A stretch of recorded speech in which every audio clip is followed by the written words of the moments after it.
Welcome to the second training module for the Sustainability Center. Just like the first, you will be watching a breakdown of the topic here, then asked to go out and participate in an in-person training experience. Please be observant to the instructions at the end of this video and what to do next to complete this course. Let's get started. Think quickly back to what you ate this morning for breakfast or lunch. Did it have vegetables, grains, fruit, or any kind of meat? If so, you consumed something that took months of preparation for you to eat in just a couple of minutes. Today we are going to be talking about sustainability in regards to what we consume on a regular basis but rarely give a second thought. This training is titled Conception to Consumption. By the end of this training, we hope you have a better understanding of how to create a sustainable food source in your life.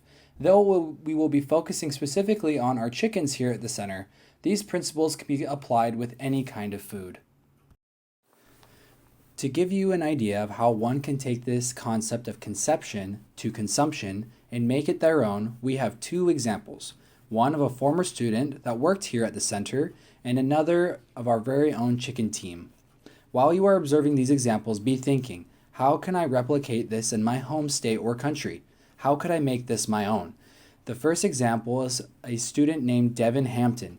He had an idea he submitted to competitions while a student here at BYU Hawaii, and this was his submission video. My name is Devin Hampton. I am obsessed with chickens. I can remember being 5 years old and going out to my grandma and grandpa's farm. I fell in love with it. In high school, my obsession only grew. I began my own chicken businesses, raising and selling hundreds of them. It wasn't until I entered college that I began to see all of the problems my obsession could solve.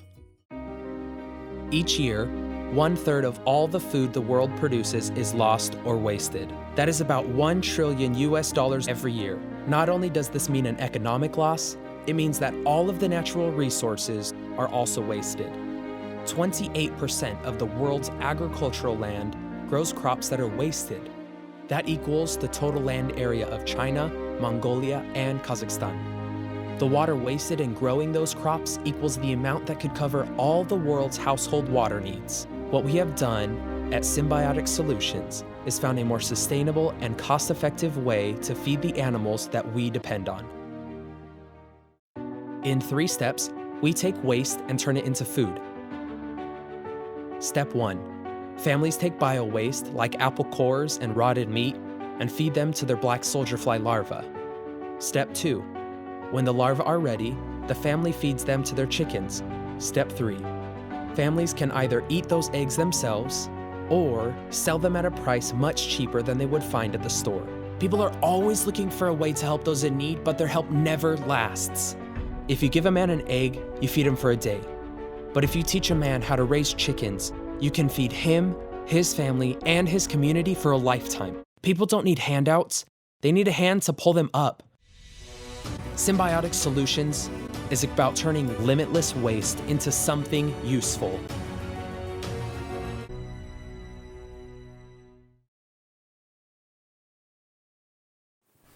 The second example is right here at our Sustainability Center and will be the focus of our in-person training. Over the years since its beginnings, dozens upon dozens of chickens have come through our center. Some of our chickens are farm chickens donated to us, while others are wild that have found their way here on purpose or by accident.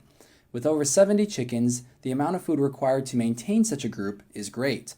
Thankfully, we pay little to nothing.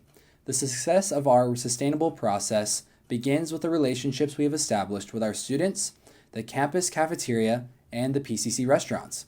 They are mutualistic relationships, meaning that both parties involved are benefited. We offer for free to collect any food waste, like vegetable clippings and leftovers, and use that to feed our chickens. We at the center then rarely pay for expensive chicken feed, while those people and restaurants do not have to worry or pay to have food waste removed. This kind of relationship can and has continued for many years, making it a reliable resource for us that will likely never go away. Now we collect so much food, we can feed our chickens and pigs comfortably. Now that you have a better understanding on what conception to consumption looks like, we want you to see our process for yourself. Please listen to the next set of instructions closely. Without following these instructions, you will not be able to successfully finish this training. There will be 5 in-person trainings on the farm. The days and times of each training is currently listed on your screen. You are required to come and attend one training and get a sign-off saying you attended. Without that sign-off, you will not be able to complete your Google form. To allow each of you to have an opportunity to do as much hands-on work as possible, only 10 people are allowed per training. If none of these dates work for you, please inform your manager to request a different day and time. In the Google form you found this video on, there is a Google spreadsheet link. There you will find slots that you can enter your name to reserve a place for that specific training. You must put your name in a slot in order to attend that training day. Without a sign-in, you will not be able to attend and will be asked to come and attend a different day. If you have any questions, please message the training manager.